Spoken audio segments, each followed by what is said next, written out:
TV에 동물의 왕국, 동물의 세계 이런 거 많이 합니다. 저는 그걸 되게 좋아해서 그런 거 나오면 많이 보게 되는데요.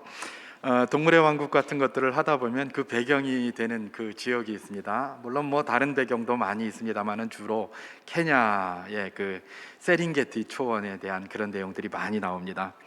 마사이 마라, 또 그 앞에 지나가는 마라강, 이런 것들이 전부 그 배경이 그렇게 되는데요. 그 마라강과 관련해서 그 동물에 대한 이야기가 나올 때 보면 참 장관이 많이 있습니다. 그 수천 수만의 이 소떼들과 말떼들이 그야말로 그 평원을 가로지르고 또 강을 뛰어 건너고 하는 그런 모습들, 그야말로 장관이라고 아니할 수가 없죠. 그런데 한편으로는 이렇게 생각해 보면 좀 아쉬운 점도 많이 있습니다. 왜냐하면 이 짐승들이 하는 짓이 왜 저럴까라는 그런 생각이 가끔 들기 때문에 그렇습니다.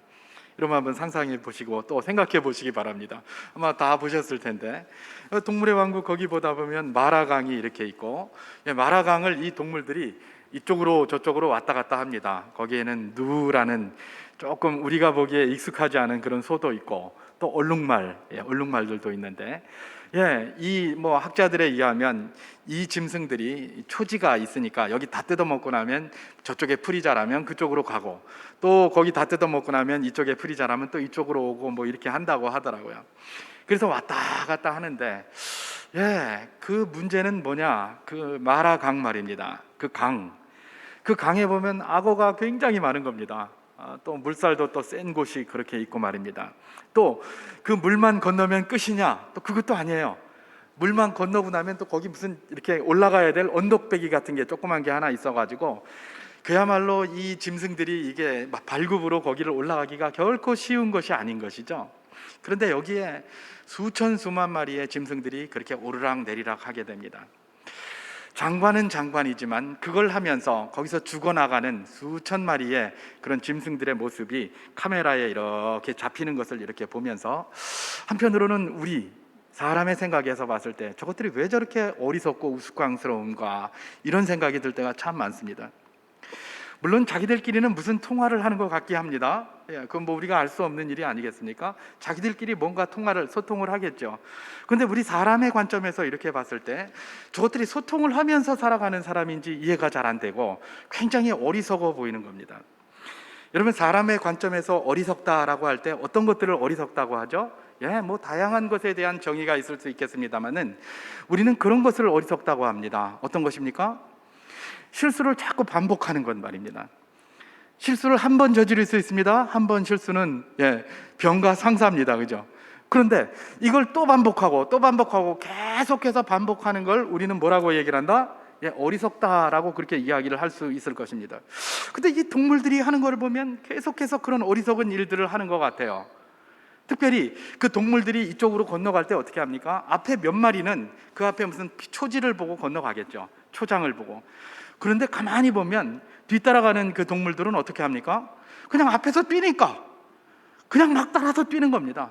쟤네가 뛰니까 친구 따라 강남 간다고 그냥 막 친구가 뛰니까 나도 뛰고, 숭어가 뛰니까 망둥이도 뛰고 막 그러는 겁니다. 모르겠습니다. 자기들끼리는 무슨 커뮤니케이션이 있는지 소통이 있는지 모르겠습니다만 적어도 사람의 눈으로 볼 때는 그래요. 그냥 앞으로 가면 그냥 뭔지도 모르고 막 뒤에 따라가는 것이죠. 근데 왜 그렇게 생각할 수 있습니까? 거기서 수천 수만의 그런 수백 수천의 그 짐승들이 죽어가는 것들을 통해서 우리는 얼마든지 보이는 것이죠. 악어에게 밟히고 뜯어먹기고, 그 다음에 거기 올라가려고 하다가 그 힘든게 막 올라가다가 떨어져가지고 다리가 부러지고, 또 자기들끼리 깔려서 압사하고, 그런 일을 계속해서 반복해서 하는 것으로 봤을 때 저것들은 참 어리석다, 이런 생각이 누구나 드는 것입니다. 전문가들도 이건 이것 때문에 그렇게 한다라고 하지만 그들이 소통을 하는지 이런 것에 대해서는 별로 말 이야기 안 하더라고요. 이런 걸로 봤을 때 사람이 잘 몰라요. 그런데 어쨌든 우리의 눈으로 봤을 때, 우리의 기준으로 따진다면, 만물의 영장이라고 하는 인간의 기준으로 따진다면 그들은 굉장히 어리석다. 왜냐하면 그 어리석은 일들, 그런 실수들을 계속 반복하고 있기 때문에 그렇게 평가를 할 수 있다는 것입니다. 그런데 가만히 생각해 보면 우리 만물의 영장인 우리 인간의 눈에 그들이 그렇게 보였다면, 역으로 온 우주를 창조하신 만물의 창조자이신 하나님의 눈에 우리는 어떤 모습일까? 라는 그런 생각, 그런 질문을 한번 해볼 수 있지 않겠습니까? 분명히 그럴 것입니다. 우리 눈에 볼 때, 그들은 소통을 하는지 모르겠지만 우리 눈에 볼 때 그들이 보는 것이, 그들이 굉장히 어리석어 보입니다. 그러면 하나님의 눈에, 하나님의 관점에서 우리를 보면 우리가 어떻게 보일까? 이런 질문을 한번 하면서 이렇게 한 해의 첫 출발을 하는 것도 굉장히 의미가 있다고 그렇게 생각이 되는 것이죠. 여러분, 하나님의 눈에, 우리 만물의 영장인 인간의 눈에 그 누나 얼룩말과 같은 그런 동물들이 행하는 일이 굉장히 우스꽝스럽게 보였다면, 만물을 창조하신 하나님의 눈에는 소위 만물의 영장이라고 하는 우리 인생들이 움직이는 그 모습이 어떻게 비칠 것인가? 어떤 모습으로 비칠 것인가? 다양한 모습이 분명히 있을 것입니다만은 우리가 읽지는 않았지만 시편 2편 4절에서는 이런 말씀이 있습니다. 하늘에 계신 이가 웃으시며 주께서 그들을 비웃으시리로다, 이렇게 기록합니다. 하나님께서 사람을 이렇게 보니까 사람도 우스꽝스럽다는 겁니다. 하나님의 관점에서 인생들을 바라보니까 인생들도 우스운 거예요. 어리석기 그지없는 거예요. 그러니까 하늘에 계신 이가 웃는데 그냥 웃는 게 아니에요. 비웃는 거예요. 저런 누가 얼룩말이 어리석다고? 야, 니네는 어떤데? 이 이야기를 하고 있는 거예요. 비웃는다는 거예요. 어떤 모습을 가지고 하나님께서 이런 말씀을 하시는가? 전후 관계를 뚝 따져보면 그야말로 인생들이 실수를 계속해서 저지르면서도 손바닥으로 하늘을 가리는 겁니다. 손바닥으로. 그러면 손바닥으로 딱 가리면서 자기 눈에 안 보이니까 하늘이 없다, 이러는 겁니다. 자기 눈에 안 보이니까 하늘이 없다 이러면서 손바닥으로 하늘을 가리면서, 이것도 한 번 하는 게 아니라 지속적으로 반복적으로 계속 그렇게 하고 있으면서 하늘이 없다는 것처럼 그렇게 이야기를 하는 형국이라는 것입니다. 그러니 하나님께서 뭘 하는 겁니까? 웃으시는데 어떻게 하신다? 비웃으신다, 그런 이야기를 하는 것이죠. 우리 눈에 비친 그 동물들의 어리석은 모습들, 그 엄청난 그런 손해를 감수하면서도 그 일을 계속해서 반복하는, 제 생각에는 그냥 저 언덕 말고 그 옆으로 가면 좀 올라갈 언덕이 있을 텐데 왜 하필 맨날 저기만 가는가, 이런 생각이 들어요. 우리 눈에 그렇게 보면서 굉장히 어리석은데, 하나님이 우리 인생을 보실 때도 여전히 어떻게 보신다? 하나님의 관점에서 인생을 보니까 어리석은 게 너무나 많고, 날마다 손바닥으로 하늘을 가리는 짓을 하면서도 잘났다고 떠드는 모습들, 그래서 주님께서 뭐라고 하신다? 비웃으신다, 그런 이야기를 하고 있는 것입니다. 여러분, 오늘 시편 1편에도 보면 바로 이런 주님께서 비웃으시는 어리석은 사람이 등장을 합니다. 그가 누구냐? 오늘 시편에서는 그를 악인이다라고 그렇게 이야기를 합니다. 악인. 시편을 보면 의인, 악인 이런 말이 나옵니다. 특별히 의인 할 때는 복 있는 사람, 1편 1절에서 시작하는 것처럼 복 있는 사람을 의인이라고 이렇게 표현하고, 또 그렇지 않은 사람들을 뭐라고 얘기를 합니까? 악인이라고 이야기를 합니다. 이 악인들, 오늘 본문에서 악인이라고 표현된 사람이 바로 어떤 사람입니까? 하나님 보시기에 어리석은 자예요. 그래서 1편이 끝난 다음에 2편으로 바로 넘어가면 그 악인들의 행태가 거기서 쭉 나오는 겁니다. 이 악인들이 왜 악인인가? 바로 이것 때문에 악인이다라고 그렇게 기록을 하고 있는 것이죠. 하나님 보시기에 우스꽝스럽고 어리석은 자, 악인, 그 악인들을 오늘 시편에서는 기록하고 있는데, 우리는 그 악인들이 누구인가를 한번 살펴볼 필요가 있습니다. 그래서 악인이 누구인가를 살펴보기 전에 우리는 성경에서 말하는 의인이요 악인에 대한 개념을 좀 새롭게 할 필요가 있습니다. 우리는 일반적으로 의인, 악인 이렇게 이야기를 하면 세상의 도덕적인 관점, 도덕적인 잣대로 그것을 판단을 합니다. 그래서 세상에서 예를 들면 이런 말이 있잖아요. 아유, 저 사람은 법 없어도 살 사람이다, 이런 말을 해요. 법 없어도 살 사람이라는 의미는 어떤 것입니까? 그 사람은 세상에 있는 규칙들을 잘 지키고 세상의 도덕적인 도리들을 다 하는 사람, 그렇게 얘기를 하는 거예요. 그런 사람을 의인이라고 해요. 남들이 하지 못하는 것들을 자기 희생을 감수하면서 하는 이런 사람들을 우리는 의인이라고 그렇게 이야기를 하지 않습니까? 바로 그런 분들인 것이죠. 이번에도 소방관이 그 화재 현장에 들어갔다가 3분이 그렇게 죽임을 당하셨어요. 그분을 의인이라고 해서 1계급 추서하고 뭐 대통령까지 나가서 막 그렇게 그분들의 장례에 참석해서 애도하고 뭐 이러는 모습들이 뉴스에서 나왔습니다. 우리는 그런 분들을 보고 뭐라고 얘기를 합니까? 의인이다 이렇게 얘기를 합니다. 의인은 누굽니까? 그야말로 세상의 도덕적인 기준으로 보통 사람과는 다르고 도덕적인 기준에 하나도 어긋나지 않는 그런 사람들을 볼 때는 우리는 의인이라고 합니다. 그러니까 악인은 누구일까요? 그 반대되는 사람이겠죠. 세상의 도덕적인 기준에 미치지 못하는 사람, 또 도덕적인 기준을 막 의도적으로 부수고 다니는 그런 자들을 우리는 뭐라고 얘기를 합니까? 악인이라고 이야기를 합니다. 그렇다면 성경에서 말하는 의인과 악인도 우리가 일반적으로 생각하는 이런 관점과 동일할 것인가? 물론 하나님께서 이 세상의 모든 자들에게 뭘 주셨습니까? 비록 죄로 말미암아 약간 일그러지기는 했습니다만 양심이라는 걸 주셨습니다. 그리고 그가 믿는 자든 믿지 않는 자든 모든 인생들에게 하나님께서는 일반 은총을 허락해 주셨습니다. 그래서 믿는 자든 믿지 않는 자든 그들에게 햇빛을 주시고 그들에게 물을 주시고 바람을 주시고 공기를 주시고 그래서 살아가게 하셨어요. 그렇기 때문에 세상의 도덕적인 기준은 상당 부분 그 양심에서 나온 것들이 많이 있기 때문에 하나님의 뜻과 부합합니다. 상당 부분. 근데 제가 상당 부분이라고 했습니다. 반드시 부합하는 건 아닙니다. 반드시 부합하는 건 아니에요. 그래서 우리가 성경을 읽다 보면 이해하지 못하는 이야기들이 많이 나오는 거예요. 아니, 하나님이 왜 이런 명령을 하셨을까? 왜 하나님이 이런 말씀을 하실까? 이런 의미가 많이 있잖아요. 그죠? 많이 있어요.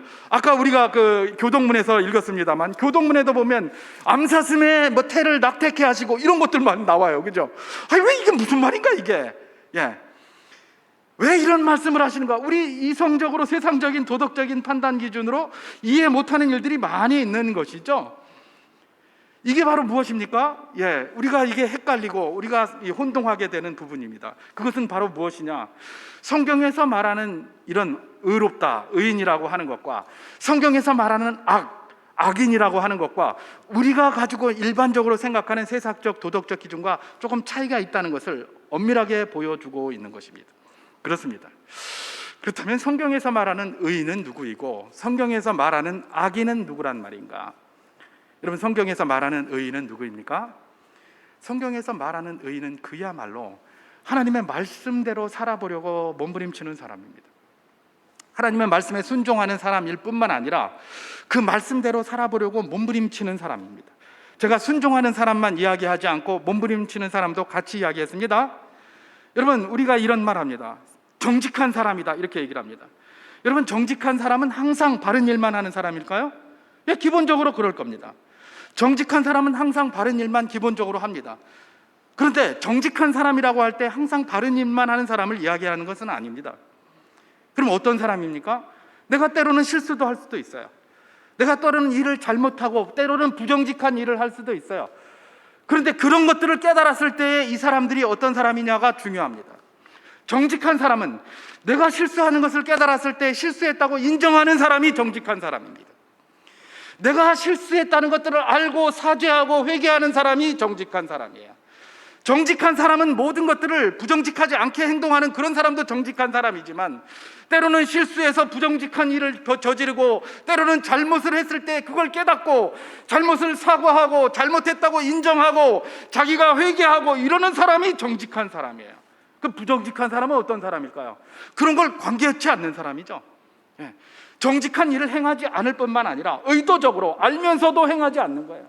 잘못인지 왜 모르겠습니까? 자기도 양심이 있는데요. 그런데도 잘못했다고 이야기를 하지 않아. 이런 사람을 부정직한 사람이다라고 이야기를 합니다. 여러분, 하나님께서 다윗을 정직하다고 이야기하셨습니다. 다윗을 의인이라고 이야기하셨습니다. 다윗은 범죄가 없었습니까? 다윗 범죄가 얼마나 많았습니까? 특히 그 우리아의 아내를 범한 것들, 성경에서는 그게 나와요. 근데 우리아의 아내를 범한 것, 그 범한 그 자체보다 더 큰 문제점이 그 뒤에 도사리고 있는 거죠. 그게 뭡니까? 우리아의 아내를 범하고 나서 그 뒤에 일을 처리하는데 어떻게 했냐? 자기 충신 우리아를 죽이기 위해서 제일 전쟁이 치열한 곳에 그 아들, 그 충신을 보내가서 거기서 죽게 만든 거예요. 자기를 위하여 평생을 희생한 그 충신을 갖다가 그 충신의 아내를 범하고 나서 그걸 감추기 위하여 그 충신을 죽음으로 내몰아가는 이런 악행 말입니다.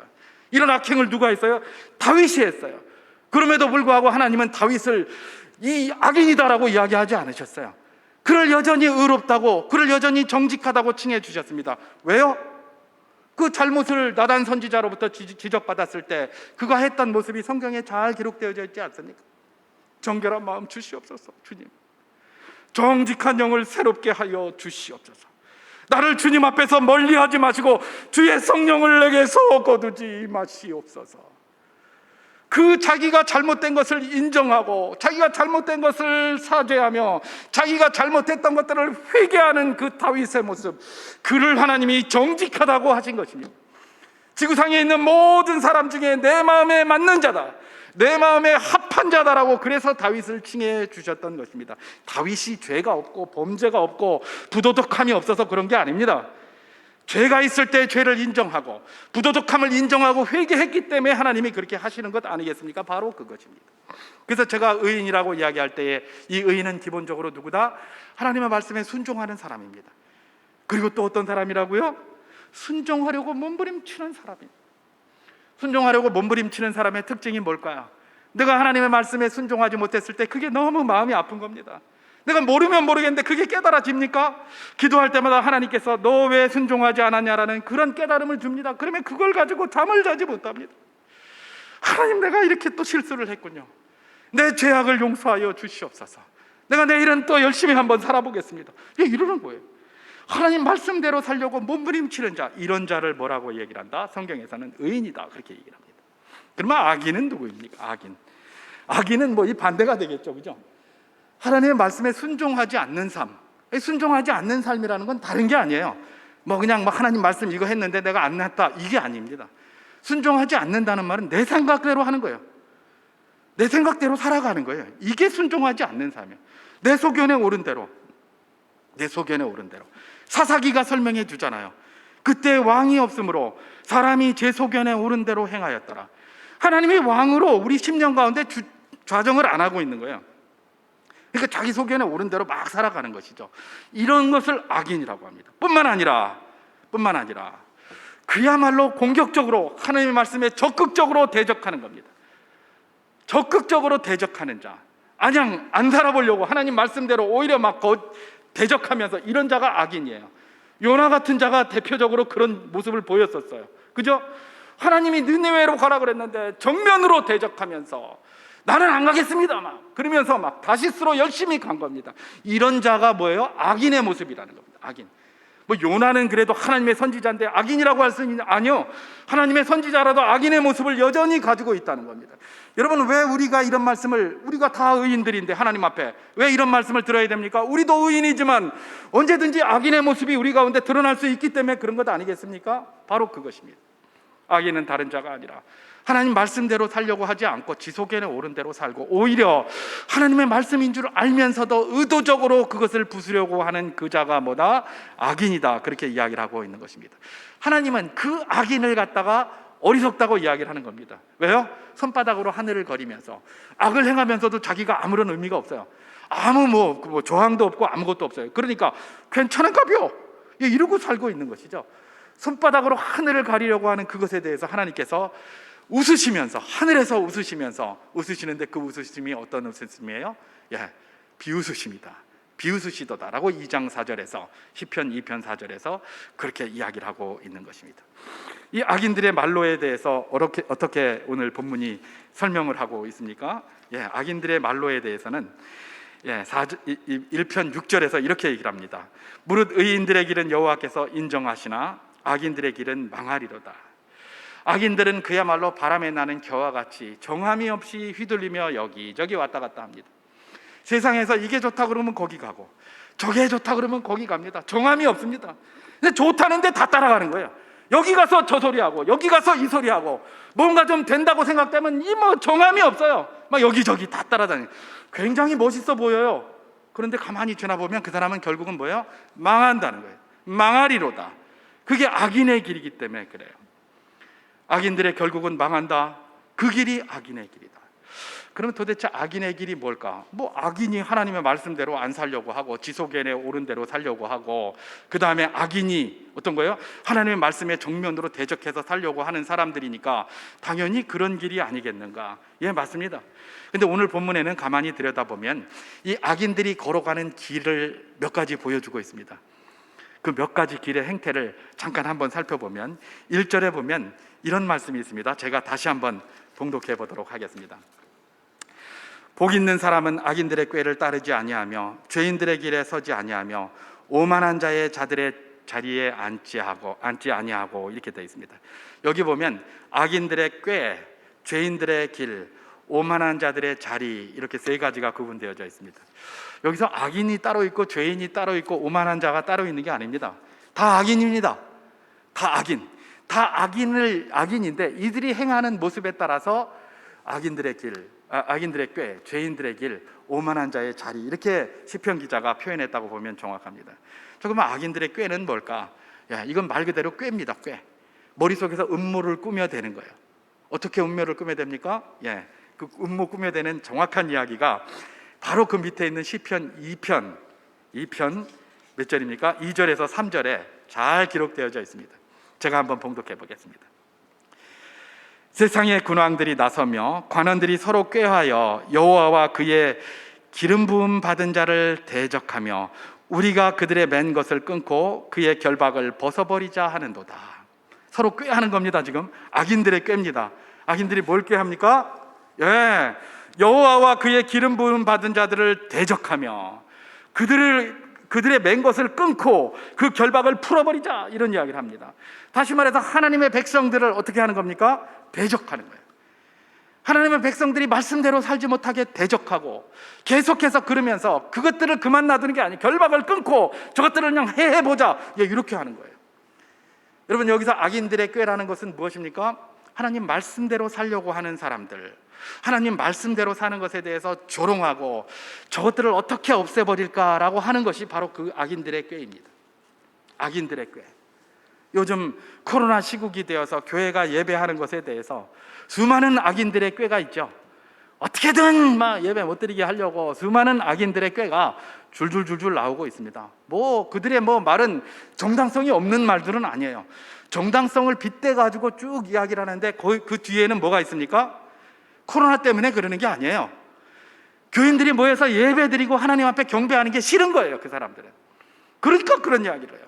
물론 코로나를 걱정해서 그렇게 하는 거라면 누가 뭐라고 하겠습니까? 근데 그런 걱정하는 사람도 있겠지만 많은 사람들이 그게 아니라 예배 자체를 싫어하는 거예요. 교회 자체를 싫어하는 거예요. 하나님 자체를 싫어하는 거예요. 그래서 그게 머릿속에 가득해 있습니다. 그 꾀를 갖다가 부리는 겁니다. 계속 음모를 하는, 이게 바로 악인들의 꾀라는 것입니다. 그럼 죄인들의 길은 뭐냐? 죄인들의 길은 하나님 앞에 일탈된 그 길인데, 그 길은 뭐냐? 여러분, 악인들의 꾀는 그래도 머릿속에만 남아 있습니다. 음모를 꾸미고 머릿속에만 남아 있어요. 죄인들의 길은 뭡니까? 이렇게 음모를 꾸민 이걸 가지고 실제로 행동에 옮기는 거예요. 이게 죄인들의 길이에요. 실제 행동을 보여줘요. 앞에는 음모를 보여준다면 이건 실제 행동이에요. 머릿속에 꾀하는 것만 해도 우리 주님이 보시기에는 악한 일인데, 그죠? 그걸 갖다 실제로 행동에 옮겼습니까? 이거는 주님 보시기에도 악하고 사람 보기에도 악한 거예요. 다시 말해서 이 악인들이 꾀한 것들을 갖다가 실제로 자기가 삶 속에서 실천해버리는, 그래서 정면적으로 하나님 말씀에 대적하고 정면적으로 말씀대로 살려고 하는 사람들을 핍박하고 박해하고 못살게 굴고, 이런 모든 것들이 다 뭐다? 죄인들의 길이라는 거예요. 그럼 오만한 자의 자리는 뭔가? 이런 일을 막 했는데도 아무런 자기에게 어려움이 없는 거예요. 우리 하나님의 오래 참으심으로, 인자하심으로 그걸 인내하고 있다는 생각은 안 하고, 내가 이렇게 악을 행했는데도 아무 문제가 없네? 이거 봐라, 하나님 없나벼? 하나님 어디 있노? 하나님이 있다면 내가 이런다고 되나? 그러면 결국은 내가 잘 된다는 거네? 이렇게 하니까 문제가 안 되고 더욱더 일이 잘 되네? 이러면서 막 하는 거예요. 오만해져 가지고 그 자리에 앉아서 교만을 부리고 있는 것, 이게 바로 뭡니까? 오만한 자의 자리입니다. 여러분, 악인들의 특징이 뭡니까? 음모하고 그걸 실행하고, 그 실행한 것을 잘했다고 자랑하고 잘난 체하고 떠들고 나아가서 하나님이 없다라고 손가락질하면서 그렇게 하는 것이 바로 무엇입니까? 이 악인들의 행태라는 것입니다. 이 악인들의 행태. 이 행태의 결국이 뭐다? 망하리로다. 망하리로다라고 성경이 그렇게 이야기를 하고 있는 것입니다. 자, 그러면 의인들은 누구인가? 악인들을 우리가 살펴봤으니까 어리석은, 그야말로 사람의 눈에 보기에 누나 얼룩말과 같이 어리석어 보이는 그런 모습을 하나님의 기준으로 봤을 때 악인이 그렇게 행하였는데, 그렇다면 하나님이 보시기에 의인은 누구인가? 의인에 대해서는 오늘 본문 1장 2절에서 그렇게 이야기를 하지 않습니까? 뭐라고 얘기를 합니까? 복이 있는 사람은 악인들의 꾀를 따르지 아니하며 죄인들의 길에 서지 아니하며 오만한 자의 자리에 앉지 아니하고 오직 여호와의 율법을 즐거워하여 그의 율법을 주야로 묵상하는도다. 악인들은 율법과 상관없이 그렇게 살아가고 오히려 율법을 대적하여 사는 삶을 사는데, 의인은 어떤 사람이라는 겁니까? 그 율법, 그 악인들이 그토록 싫어하고 증오하고 그것을 던져버리려고 하는 그 율법을 즐거워하여 그 율법을 주야로 묵상한다, 이렇게 얘기를 합니다. 여러분, 여기서 묵상한다라고 할 때에 우리 큐티 하잖아요, 그죠? 큐티 정도로 생각하면 안 됩니다. 큐티는 우리 머릿속에 이 말씀이 그러한가 하여 라고 그렇게 생각하는 것으로 끝날 때가 되게 많습니다, 그죠? 근데 여기서 묵상한다고 할 땐 그 한 번으로 끝나는 게 아닙니다. 계속해서 반복해서 중얼거리고 읊조리고 되뇌이고. 여러분, 소가 여물을 먹은 후에 계속해서 앉아서 되새김질합니다. 이런 걸 말하는 거예요. 되새김질. 계속해서 또 되새김질하고 이렇습니다. 여러분, 우리 주님께서도 요한복음 8장에 보면 친히 그렇게 하신 것이 나타나 있는데요, 이것은 말로만 하는 것이 아닙니다. 우리 주님께서는 이렇게 하셨습니다. 어떻게 하셨습니까? 주님께서 요한복음 8장에 보면 길을 이렇게 가시는데, 이 서기관과 바리새인들이 가늠하다 현장에서 붙잡힌 여인을 하나 데리고 옵니다. 아무래도 이 여인은 그야말로 삶에 다른 길이 없어서 그야말로 생계형으로 그런 일들을 했을 가능성이 굉장히 높습니다. 그렇기 때문에 주님께서 친히 용서를 해 주시는 내용이 거기 있지 않겠습니까? 먹고 살 수 있는 방법이 그 당시에 여인들에게 없었어요. 특히 남편에게 버림받은 여인, 그런 여인들, 이혼 증서도 하나 받지 못하고 버림받은 여인들은 그야말로 가서 할 수 있는 게 하나도 없었습니다. 그러다 보니까 그런 고리의 여인들이 되어서 그렇게 사는 경우가 많았죠. 근데 그걸 현장에서 붙잡혔어요. 현장에서 붙잡혔는데 남자는 없고 여자만 끌려왔죠. 끌려왔어요. 끌려와가지고 거기에서 이제 내려놓고 시험을, 우리 주님께 시험하기 위해서 그렇게 한 겁니다. 주님이 뭐라고 얘기를 하는가? 예수를 이걸 좀 한번 골탕을 먹여봐야지. 그리고 데리고 온 거예요. 그러면서 이 사람이 간음을 하다가 현장에서 붙잡혔는데 선생님은 어떻게 할 겁니까? 어떻게 처리할까요? 질문합니다. 그때 우리 주님께서 아무 말도 안 하시더니 갑자기 자리에 앉으시더니 손으로 땅바닥에 뭔가를 끄적끄적 하고 있습니다. 뭔가를 쓰고 있는 거예요. 뭔가 막 쓰고 있어요. 뭘 썼을까? 뭘 썼는지는 잘 모릅니다. 그런데 많은 주석가들이 동의하는 바 하나님의 말씀을 썼을 것이다라고 이야기를 합니다. 하나님의 말씀을 계속 끄적끄적 쓰고 계시는 거예요. 그러니까 어떻게 했으면 좋겠습니까? 또 묻습니다. 그러니까 주님께서 뭐라고 얘기했습니까? 너희 중에 죄 없는 자가 먼저 돌로 치라. 이렇게 하고 나서 또 앉아가지고 또 끄적끄적 하고 계세요. 여러분, 묵상한다는 말은 무슨 말입니까? 말로도 반복하는 걸 이야기를 하지만 우리 주님처럼 끄적끄적 계속해서 주의 말씀을 쓰는, 이게 다 묵상하는 거예요. 계속 묵상하는 거예요. 여러분, 묵상한다는 말은 되뇌이고 반복하고 또 반복하고 삼반복하고 계속해서 그렇게 하는 거예요. 주야로 묵상한다? 때로는 꿈속에서도 이렇게 할 수 있는 것이죠. 뭐 그것까지 이야기를, 그러니까 이건 그렇게 중요하다는 것을 표현하고 있는 것이죠. 복 있는 사람, 의인의 삶이 어떤 모습이었다? 주야로 주님 말씀 붙들고 끄적거리고 되뇌입니다. 왜요? 왜 되뇌일까요? 말씀대로 살려고 그러는 것 아닙니까? 잊어버리면 말씀대로 못 사니까 말씀대로 한번 살아보려고 끄적거리고 되뇌이고 되씹고 곱씹고 막 그러는 겁니다. 오늘날 화를 못 참고 원통함을 풀지 못해서 되씹고 곱씹고 또 씹고 하는 것이 아니라 하나님의 말씀대로 한번 살아보려고 되씹고 곱씹고 또 씹고 또 씹고 이렇게 살아가는 게, 이게 복 있는 자의 삶이다, 이게 의인의 삶이다라고 그렇게 이야기를 하고 있는 것입니다. 여러분, 이 의인의 삶은 어떤 삶입니까? 하나님께서 복 주시는 삶이고 형통케 하시는 삶이다라고 오늘 성경이 이야기를 하고 있습니다. 그것은 또 하나님이 인정하시는 삶이다라고 6절이죠. 3절과 그 다음에 6절에서 그렇게 이야기를 하는 바, 모든 일이 다 형통하고 모든 길이 하나님이 인정하시는 길, 그게 바로 무엇이다? 우리 주님의 말씀 붙들고 그대로 살아보려고 몸부림치는 그 길을 걸어가는 의인의 삶이고, 그것이 복 있는 자의 삶이다, 그렇게 얘기를 합니다. 우리 주님과 함께 하기를 우리는 늘 원합니다. 맞습니까? 여러분, 주님이 우리와 동행하신다고 약속해 주셨습니다. 맞습니까? 주님이 우리와 어떻게 동행하시죠? 주님이 우리와 어떻게 동행하시죠? 여러분, 주님이 우리와 늘 동행하시는 줄 믿습니까? 늘 동행하십니다. 언제요? 우리가 주님의 말씀을 볼 때에. 주님의 말씀을 볼 때가 바로 주님과 동행하는 때입니다. 여러분, 말씀이 육신이 되신 분이 누구십니까? 우리 주님이십니다. 주님을 만나고 싶습니까? 말씀을 보아야 합니다. 말씀이 곧 주님이신데, 말씀이 육신이 되신 분이 주님이신데, 주님 만나고 싶습니다 맨날 그러면서 성경 말씀은 하나도 안 들여다보고 있습니까? 만날 수 없습니다. 말씀이 주님이십니다. 그럼 말씀을 붙들고 삽니까? 주님과 동행하는 삶입니다. 이게 굉장히 중요합니다. 주님과 동행하십시오 그러면 우리가 기도하다가 무슨 환상으로 자꾸 이런 것만 생각하는데, 그게 아닙니다. 그런 것도 있죠. 그런 것도 있지만 그것만 주님이 동행한다고 생각하면 안 됩니다. 주님과 동행하는 삶은 다른 삶이 아니라 주의 말씀을 붙고 씨름하는 삶이 주님과 동행하는 삶인 줄 믿으시기 바랍니다. 그래서 형통하게 되는 겁니다. 주님께서 우리와 함께 하시면서 모든 것들을 이길 수 있게 하시고, 내가 세상을 이겼으니 너희는 담대하라라고 하면서 내가 세상 끝날까지 너희와 함께 하시리라, 이렇게 이야기하셨습니다. 어떻게 함께 하신다고요? 우리 옆에 앉아서 맨날 귀 속에다가 한마디씩 두마디씩 말씀을 주시겠다는 말입니까? 이 성경으로 함께 하시는 겁니다. 우리가 늘 이 성경을 붙들고 그 앞에서 사는 겁니다.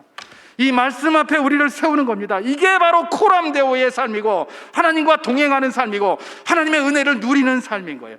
그래서 이런 삶을 사는 사람들을 성경에서는 뭐라고 얘기를 합니까? 복 있는 사람이다, 그렇게 이야기를 하고 있는 것입니다.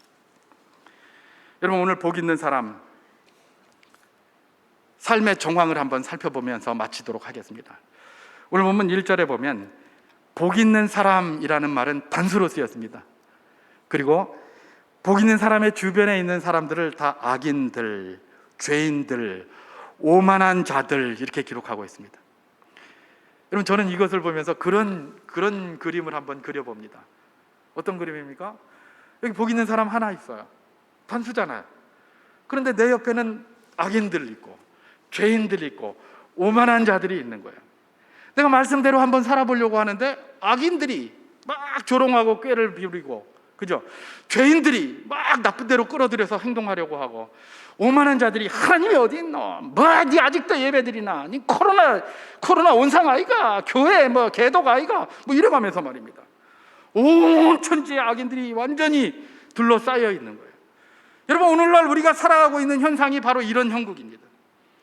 우리가 하나님의 백성으로 살려고 할 때에 우리는 굉장히 소수고 단독으로 섭니다. 근데 우리 주변에는 왜 이렇게 많은지요, 악인이. 이럴 때 우리가 기억할 것이 있겠습니까? 다윗이 뭐라고 고백했습니까? 천만인이 나를 둘러쌀지라도 나는 두려워하지 아니하리로다. 악인들이 두 겹, 세 겹으로 우리를 둘러싸고 있어도 우리가 두려워하지 않을 것은 주께서 나와 함께 하십니다. 주가 누구라고요? 예수 그리스도의 말씀이 우리와 함께 하시기 때문에 우리가 두려워하지 않을 수 있는 것입니다. 복 있는 사람은 삶의 정황 자체가 그런 것입니다. 우리가 이 문 밖에 나가면 모두가 다 우리를 뒤집어싸고 앉아서 하나님 말씀대로 못 살게 만듭니다. 하나님 말씀대로 살려가면 니 아직도 그거 믿나? 니 이런 광명천지의 이 과학주의 세상에 아직도 이런 걸 믿고 있나? 오만 그런 유혹을 하면서 우리의 신앙을 깎아내리려고 하고, 또 주 믿는다는 그 믿음을 박해하려고 하고, 모욕하고 조롱하고 우롱하는 그런 것이 겹겹이 둘러싸여 있는 삶의 정황, 그 삶의 정황이 바로 어디에 있는 겁니까? 복 있는 사람들이 살아가고 있는 처소라는 것입니다. 오늘 우리가 살고 있는 곳이 바로 그곳입니다. 근데 복 있는 사람은 이런 와중에도 어떻게 살아간다고 이야기를 하고 있습니까? 2절에 오직 여호와의 율법을 즐거워하여 그 율법을 주야로 묵상하는도다. 아무리 세상 사람들이 그러고 아무리 악인들이 우리를 믿음에서 떨어지게 하고 우리를 넘어뜨리려고 하더라도 그래도 나는 여전히 그 말씀 붙들고 고람되어 주님 앞에서 살아가리라. 그렇게 고백하고 사는 그 사람이 누구라는 겁니까? 복 있는 사람이라는 겁니다. 그가 형통한 사람이라는 것입니다. 그가 하나님에게 인정받는 사람이다라고 오늘 본문이 이야기해 주고 있는 것입니다. 2022년 지금까지 우리 모든 성도님들 하나님의 백성으로서 말씀 붙들고 그렇게 한번 살아보려고 씨름하면서 지금까지 달려왔습니다. 2002년도 여전히 그런 달려감 속에 있기를 주님의 이름으로 축원합니다. 주님, 내가 비록 세상에서 조롱하고 세상에서 하나님의 말씀대로 살아가려고 하면 박해하고 우롱하고 여러 가지 비난이 가득하지만 흔들리지 않는 믿음을 가지고 주의 말씀 가지고 살기를 원합니다. 때로는 나의 이성의 이런 연약함 때문에, 나의 믿음의 연약함 때문에 주의 말씀이 나 스스로조차도 의심이 가기도 하고 나 스스로조차도 흔들릴 때가 많지만 주여 나의 믿음을 붙들어 주소서. 주님의 말씀 앞에 늘 나를 세우고 2022년도도 주님께서 베풀어 주시는 놀라운 형통함의 능력을 누리며 살아가는 우리가 되게 하여 주시옵소서. 이렇게 기도하며 나아가는 것, 오늘 이 말씀이 우리에게 주시는 도전일 것입니다. 2022년 주님과 늘 동행할 수 있기를 주님의 이름으로 축원합니다. 주님과 동행하는 것이 뭐라고요? 하나님 말씀 앞에 늘 나를 세우는 겁니다. 고람되어 말씀 앞에서, 하나님 앞에서 나를 들여다보고 주께서 주는 형통함과 인정함의 삶을 살아 누리는 모두가 될 수 있기를 주님의 이름으로 축원합니다.